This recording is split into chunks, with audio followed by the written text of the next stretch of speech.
Good afternoon বন্ধুরা, কেমন আছো? আশা করি সবাই ভালো আছো, আমিও ভালো আছি।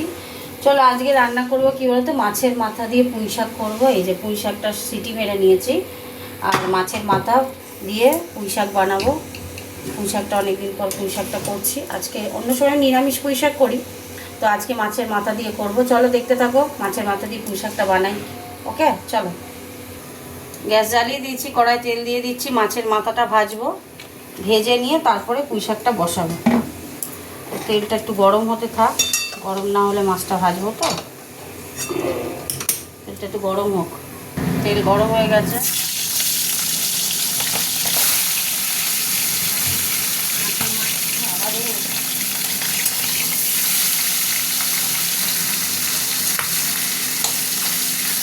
ভাজা হতে থাক। মাছ ভাজা হয়ে গেছে বন্ধুরা, তুলে নিচ্ছি। এবার এই তেলেই আমি তুলে নিলাম। এই তেলেই আমি শাকটা বসাবো। দিয়ে দিচ্ছি একটা শুকনো লঙ্কা, আর দিয়ে দেবো একটু 5 ফোড়ন দেবো।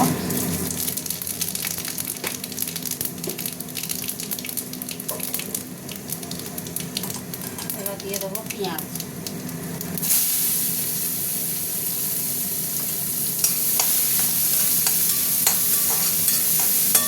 পেঁয়াজটা একটু ভাজা ভাজা হোক।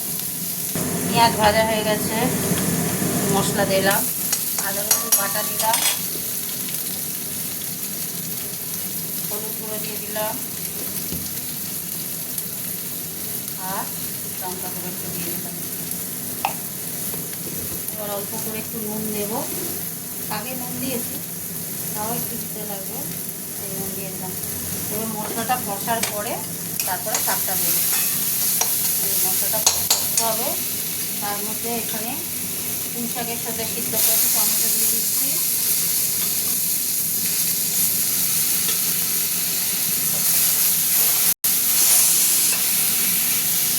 একটু জল দেবো, মশলাটা কষা হবে তো, একটু জল দিলাম। কষা হতে থাক।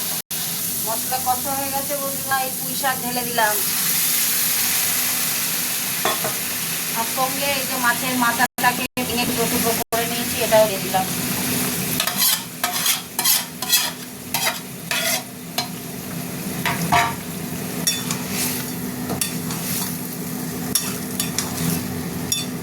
তাড়াতাড়ি হয়ে গেল, তো জানোই তাড়াতাড়ি রান্না করি।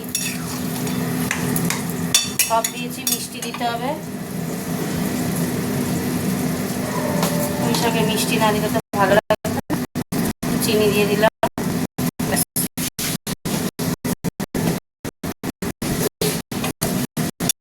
হতে থাক, এখনো জল আছে, জলটা শোকা। আর এদিকে দেখো উচ্ছে আলু ভাজা করছিলাম, এই যে হয়ে এসছে ভাজা। আর এখানে তো এটা হচ্ছে, আর একটু জল মরবে, তারপরে নামাবো। হতে থাক। দেখো বন্ধুরা হয়ে গেছে কমপ্লিট। চাপা দিয়ে দিলাম, গ্যাস অফ করে দিলাম। তো কাঁচের কাঁটা দিয়ে পুঁই শাক করলাম। চলো তোমাদের সাথে একটু কথা বলে নিই। তাহলে মাছের একটা মাথা দিয়েছি, অল্প পুঁই শাক তো, মাছের মাথা দিয়ে পুঁই শাক করলাম। কেমন হয়েছে কমেন্ট করে জানাবে বন্ধুরা। কেমন, তোমরা কমেন্ট করলে আমার খুব ভালো লাগে গো। আমিও তো সবাইকে উত্তর দিই, কমেন্টে রিপ্লাই দিই। কমেন্ট করো কেমন। Tata tata.